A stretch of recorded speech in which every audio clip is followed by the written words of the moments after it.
ठाकुर जी की सच्ची कहानी। अपने ठाकुर जी पर पूर्ण श्रद्धा रखें। गरीबी से जूझती सरला दिन बदन परेशान रहने लगी थी।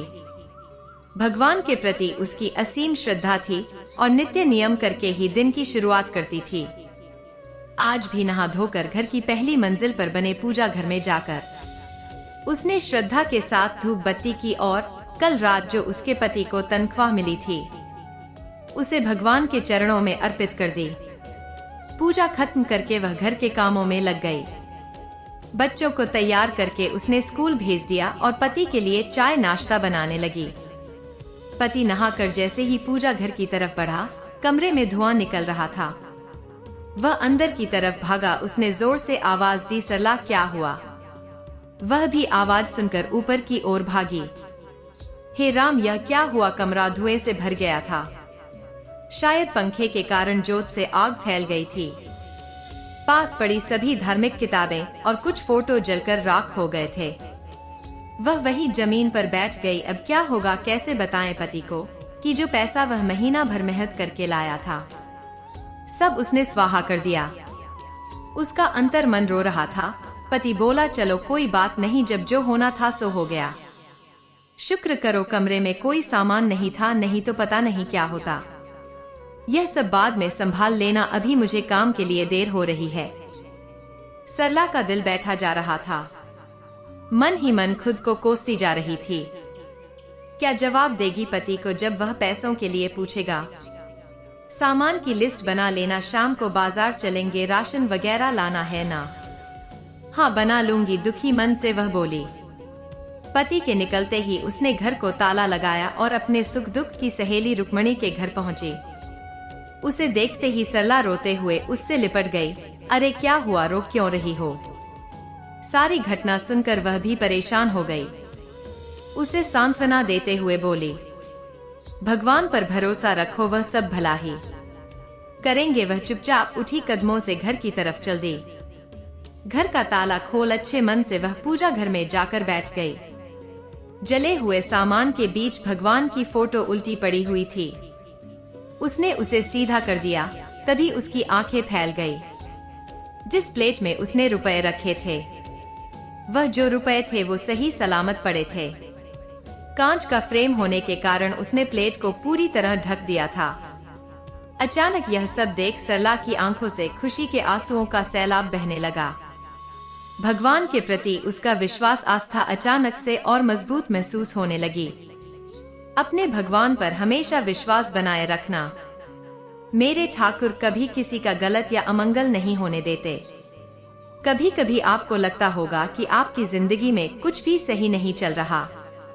आप सोचते कुछ और हैं और होता कुछ और है, पर कुछ समय बीतने के बाद आपको एहसास होता है कि जो हुआ था अच्छा ही हुआ था। बस आपको उन पर पूर्ण श्रद्धा होनी चाहिए। और हाँ, एक बात और, हर हाल में सब्र बनाए रखें। सब्र की जड़ें चाहे जैसी भी हो, इसके फल सदैव मीठे होते हैं। वृंदावन में ही एक गरीब ब्राह्मण रहता था। वह बाके बिहारी से असीम प्रेम करता था। वह बाके बिहारी का इतना दीवाना था कि सुबह शाम जब तक मंदिर ना जाए उसका किसी भी काम में मन नहीं लगता था। मंदिर में जब भी भंडारा होता वह प्रमुख रूप से भोग लेने जाता था। एक दिन ब्राह्मण की बेटी की शादी तय हो गई और जिस दिन ब्राह्मण की बेटी की शादी तय हुई उसी दिन ब्राह्मण की बाके बिहारी के मंदिर में भी ड्यूटी लग गई। ब्राह्मण परेशान हो गया कि वह करें तो क्या करें। बेटी की शादी भी जरूरी है और बाके बिहारी की आज्ञा भी नहीं ठुकरा सकता। ब्राह्मण ने सोचा कि अगर यह बात अपनी पत्नी को बताया तो उसकी पत्नी नाराज हो जाएगी। वह कहेगी, क्या कोई अपनी बेटी की शादी भी छोड़ता है? एक दिन अगर तुम भंडारे में नहीं जाओगे तो भंडारा रुक नहीं जाएगा। कोई और संभाल लेगा, लेकिन बेटी की शादी दोबारा तो नहीं होगी। ब्राह्मण परेशान हो गया। वह जानता था कि कुछ भी हो जाए उसकी पत्नी उसे भंडारे में नहीं जाने देगी, लेकिन उसका मन नहीं मान रहा था। वह अपने बाके बिहारी से नजरें नहीं चुराता था। बेटी की शादी के दिन ब्राह्मण अपने घर में बिना बताए चुपचाप समय से पहले ही मंदिर पहुंच गया। मंदिर में जाकर प्यार से सबको भंडारा खिलाया और शाम होते ही जल्दी से घर वापस पहुंचा, क्योंकि बेटी की शादी में भी पहुंचना था। लेकिन ब्राह्मण के पहुंचते पहुंचते देर हो चुकी थी और बिटिया की शादी होकर बिटिया की विदाई भी हो चुकी थी। वह घर पहुंचा तो उसकी पत्नी उसे बोली, आओ चाय पी लो। बहुत थक चुके होंगे, सोचने लगा कि कोई भी घर वाले उसे डांट नहीं रहे हैं और ना ही परिवार का कोई भी सदस्य उसे कोई सवाल कर रहा है कि वह शादी में क्यों नहीं था। पत्नी भी उसे सही से प्यार से बात कर रही थी। ब्राह्मण ने भी सोचा, छोड़ो क्या करें, गड़े मुर्दे उखाड़ने से क्या, जो हो गया सो हो गया, सब प्रभु की इच्छा है। पत्नी अगर प्यार से बात कर रही है, इससे अच्छी बात क्या है। कुछ दिनों के बाद बेटी की शादी में जो फोटोग्राफी हुई थी, फोटोग्राफर शादी का एल्बम घर पर दे गया। ब्राह्मण ने सोचा, इस शादी में तो शरीफ हुआ नहीं था, चलो एल्बम देख लेता हूँ बेटी की शादी कैसे हुई थी। मगर यह क्या, वह तो देख रहा है इस शादी में हर जगह उसकी भी तस्वीर है। ब्राह्मण फुट फुट कर रोने लगा और बाके बिहारी को मन ही मन याद करने लगा। कहने लगा, प्रभु तेरी यह कैसी कृपा है। अगले दिन वह बाके बिहारी के मंदिर गया और मंदिर में जाकर खूब रोए और बाके बिहारी से कहने लगा, चाहे कुछ भी हो जाए, अब मैं तुम्हारी नियमित सेवा करता रहूंगा। मैं मान गया कि जो भगवान की भक्ति करता है, भगवान उसे कभी भी अकेला नहीं छोड़ते, बल्कि हर जगह बाके बिहारी खड़े हो जाते हैं। इसलिए हमें भी चाहिए कि हम भी ऐसा ही मन, प्यार और भरोसा अपने भगवान और गुरु पर रखें। भगवान हमें कभी भी गलत नहीं करने देते। एक गांव के बाहरी हिस्से में एक वृद्ध साधु बाबा छोटी सी कुटिया बनाकर रहते थे। वह ठाकुर जी के परम भक्त थे। स्वभाव बहुत ही शांत और सरल था। दिन रात बस एक ही कार्य था, ठाकुर जी के ध्यान भजन में खोए रहना। ना खाने की चिंता, ना पीने की चिंता रहती थी। बस एक ही, ठाकुर जी की सेवा में कोई कमी ना रह जाए। साधु बाबा भोर होने से पहले ही जाग जाते, स्नान और नित्य कर्म से निवृत्त होकर ठाकुर जी की सेवा में लग जाते। उनको स्नान करते, वस्त्र पहना दे, चंदन से तिलक करते, पुष्पों की माला पहना, फिर उनका भजन आदि करते। जंगल से ले गए फलों से ठाकुर जी को भोग लगाते। बिल्कुल बैरागी थे, किसी से विशेष कुछ लेना देना नहीं था। फक्कड़ से, किंतु किसी के आगे हाथ नहीं फैलते थे। यदि कोई कुछ दे गया तो स्वीकार कर लिया, नहीं तो राधे राधे।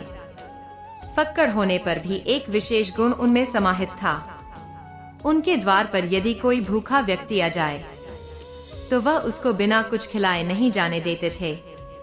कुछ नहीं होता था तो जंगल से फल लाकर ही दे देते थे, किंतु कभी किसी को भूखे नहीं जाने दिया। यही स्थिति ठाकुर जी के प्रति भी थी।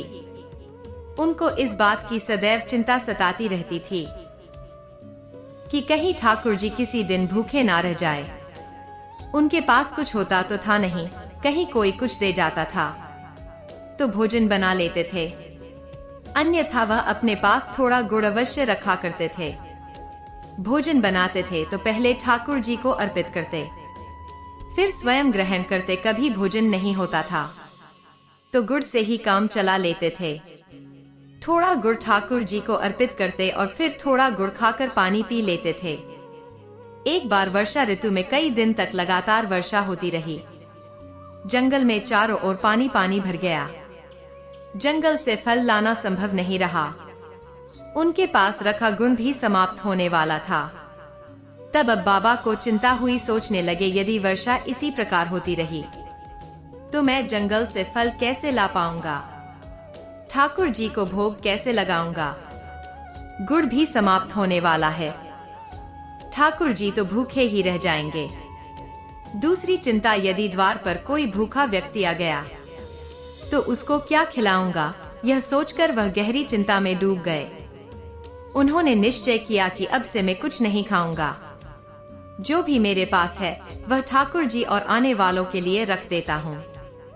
ऐसा विचार करके उन्होंने कुछ भी खाना बंद कर दिया। जल पीकर ही गुजारा करने लगे, किंतु ठाकुर जी को वह नियमित रूप से भोग देते रहे। बाबा की भक्ति देखकर ठाकुर जी अत्यंत प्रसन्न हुए। किंतु उन्होंने उनकी परीक्षा लेने का विचार किया। 2 दिन बाद ठाकुर जी ने एक वृद्ध ब्राह्मण का रूप धारण किया और उनकी कुटिया में उस समय पहुँचे जब तेज वर्षा हो रही थी। रुद्र ब्राह्मण को कुटिया पर आया देख साधु बाबा बहुत प्रसन्न हुए और उनको प्रेम पूर्वक कुटिया के अंदर ले गए। उनको प्रेम से बैठाया, शल कुशल पूछी। तब वह ब्राह्मण बड़ी ही दीन वाणी में बोले कि 3 दिन से भूखा हूँ, शरीर बहुत कमजोर हो गया है, यदि कुछ खाने का प्रबंध हो जाए तो बहुत कृपा होगी। इस पर साधु बाबा ने ठाकुर जी को मणिवन धन्यवाद दिया कि उनकी प्रेरणा से ही वह कुछ गुण बचा पाने में सफल हुए। पर स्वयं भी 3 दिन से भूखे थे, किंतु उन्होंने भाव से गुण और जल उस ब्राह्मण को अर्पित करते हुए कहा, इस समय तुम्हारे पास यही साधन उपलब्ध है, कृपया इसको ग्रहण करें। बाबा की निष्ठा देख ठाकुर जी अत्यंत प्रसन्न थे, किंतु उन्होंने अभी और परीक्षा लेने की ठानी। वह बोले, इससे मेरी भूख भला कैसे मिटेगी, यदि कुछ फल आदि का प्रबंध हो जाए तो ठीक रहेगा। अब बाबा जी बहुत चिंतित हुए, उनके द्वार से कोई भूखा लौटे यह उनको स्वीकार नहीं था। वह स्वयं वृद्धि से 3 दिन से भूखे थे, शरीर भूख से नडाल था, किंतु सामने विकट समस्या थी। उन्होंने उन ब्राह्मण से कहा, ठीक है श्रीमान जी, आप थोड़ा विश्राम कीजिए, मैं फलों का प्रबंध करता हूँ। साधु बाबा ने ठाकुर जी को प्रणाम किया और चल पड़े। भीषण वर्षा में जंगल की ओर फल लाने जंगल में चारों ओर पानी भरा था। पानी में विषैला जीव इधर उधर बहे जा रहे थे, किंतु किसी भी बात की चिंता किए बिना साधु बाबा कृष्णा कृष्णा का जाप करते चल रहे थे। उनको तो मात्र एक ही चिंता थी कि द्वार पर आए ब्राह्मण देव भूखे ना लौट जाए। जंगल पहुंचकर उन्होंने फल एकत्रित किया और वापस चल दिए। कुटिया पर पहुंचे तो देखा कि ब्राह्मण देव उनकी प्रतीक्षा कर रहे थे। बाबा जी ने वर्षा और भरे हुए पानी के कारण हुए विलंब के कारण उनसे क्षमा मांगी और फल उनको अर्पित किए। इस पर वह वृद्ध ब्राह्मण बोले, बाबा जी आप भी तो ग्रहण कीजिए। इस पर बाबा जी बोले, क्षमा करें श्रीमान जी, मैं अपने ठाकुर जी को अर्पित किए बिना कुछ भी ग्रहण नहीं करता। यह फल मैं आपके लिए लाया हूँ, मैं इनको भोग ठाकुर जी को नहीं लगाया है। तब वह ब्राह्मण बोला, ऐसा क्यों कह रहे हो आप, ठाकुर जी को तो आपने अभी ही फल अर्पित किए हैं। बाबा बोले, अरे ब्राह्मण देव क्यों परहास कर रहे हैं, मैंने कब अर्पित किया ठाकुर जी को फल। तब ब्राह्मण देव बोले, अरे यदि मुझ पर विश्वास नहीं तो जाकर देख लो अपने ठाकुर जी को, महत्व तुम्हारे द्वारा दिए गए फलों को प्रेम पूर्वक खा रहे हैं। ब्राह्मण देव की बात सुनकर बाबा जी ने जाकर देखा तो वह सभी फल ठाकुर जी के समझ रखे थे जो उन्होंने ब्राह्मण देव को अर्पित किए थे। वह तुरंत बाहर आए और ब्राह्मण देव के पैरों में पड़ गए और बोले, कृपया बताइए आप कौन हैं। यह सुनकर श्री हरि ब्रह्मा प्रत्यक्ष प्रकट हो गए। ठाकुर जी को देखकर वृद्ध बाबा अपनी शुद्ध बुद्ध खो बैठे। ठाकुर जी के चरणों में ऐसे लिपटे हुए मानो प्रेम का झरना वही से निकाल हो। आंखों से अश्रु की धारा ऐसे वही जा रही थी जैसे कुटिया में ही वर्षा होने लगी हो। ठाकुर जी ने उनको प्रेम पूर्वक उठाया और बोले, तुम मेरे सच्चे भक्त हो, मैं तुम्हारी भक्ति, तुम्हारी निष्ठा और प्रेम की अधीन हूँ। मैं तुम्हारी इच्छा पूर्ण करूँगा, कहो क्या चाहते हो। किंतु साधु बाबा की तो इच्छा ही मर गई हो, बस अश्रु ही बह जा रहे थे, वाणी मौन थी। बहुत कठिन से स्वयं को संयत करके बोले, हे नाथ, जिसने आपको पा लिया हो उसको भला और क्या चाहिए, अब तो बस इन चरणों में आश्रय दे दीजिए। ऐसा कहकर वह पुनः ठाकुर जी के चरणों में गिर पड़े। तब ठाकुर जी बोले, मेरा दर्शन व्यर्थ नहीं जाता, मांगो क्या चाहते हो, कहो तो तुमको मुक्ति प्रदान करता हूँ।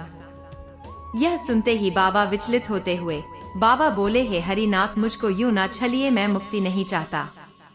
यदि आप देना ही चाहते हो तो जन्मों जन्मों तक इन चरणों का आश्रय दीजिए।